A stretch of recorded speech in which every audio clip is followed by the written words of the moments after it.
Este artículo fue redactado y avalado por el médico Nelton Abdón Ramos Rojas. Por norma general, el equipo médico utiliza el término infartación renal para referirse a una alteración que tiene lugar en los riñones. De esta manera, el tejido que lo forma resulta dañado debido a unos niveles insuficientes de oxígeno.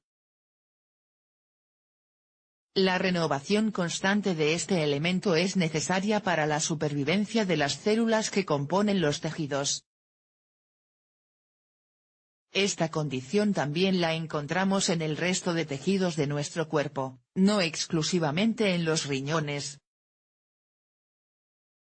Sin embargo, existen factores o trastornos que pueden provocar la interrupción de flujo sanguíneo a estos órganos.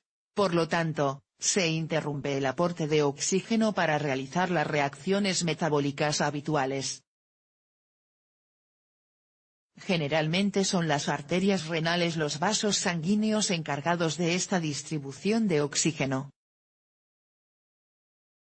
Así, las células no pueden obtener la energía necesaria para mantenerse vivas, y el tejido comienza a dañarse gravemente. Además, se acumula dióxido de carbono, CO2, una sustancia muy tóxica para las células, y el tejido puede llegar a morir. Por otra parte, en condiciones normales los riñones cumplen importantes tareas dentro del funcionamiento corporal. Al llevar a cabo la función de nutrición, se obtiene materia y energía. Sin embargo, también se almacenan residuos procedentes de ese conjunto de reacciones metabólicas. Asimismo, estos desechos son recogidos y transportados hasta los riñones a través de la sangre. Más tarde, los riñones depuran o limpian la sangre separándola de los residuos y manteniendo su estabilidad. De esta manera, se forma la orina que se acumula en la vejiga y se expulsa al medio externo. Finalmente, si los riñones sufren algún daño, es posible que sus funciones no se puedan llevar a cabo con normalidad. En cualquier caso, el individuo desarrollará una serie de síntomas que indicarán la lesión renal. ¿Cuáles pueden ser las causas de la infartación renal? Actualmente, el grupo de especialistas ha realizado una distinción entre los distintos casos clínicos en función de sus características.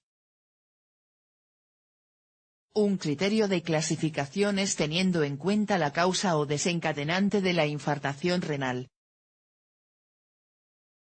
La interrupción del flujo sanguíneo puede deberse a un cierre espontáneo del vaso sanguíneo correspondiente.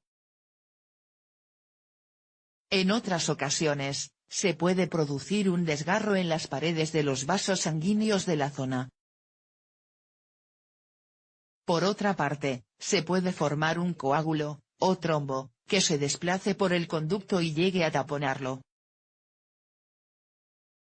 Esta partícula puede desplazarse desde el corazón o estar compuesta por colesterol, por la rotura de un ateroma. También el coágulo puede tener lugar en la misma arteria renal como resultado de una lesión en la misma. Además, se pueden llevar a cabo otras clasificaciones de los infartos renales.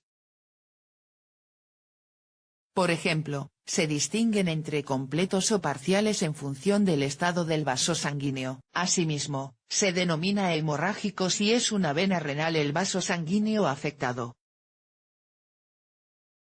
En ese caso, la sangre deja de fluir y no puede ser renovada por sangre con el nivel de oxígeno suficiente. Si la alteración tiene lugar en una arteria renal se denomina isquémico.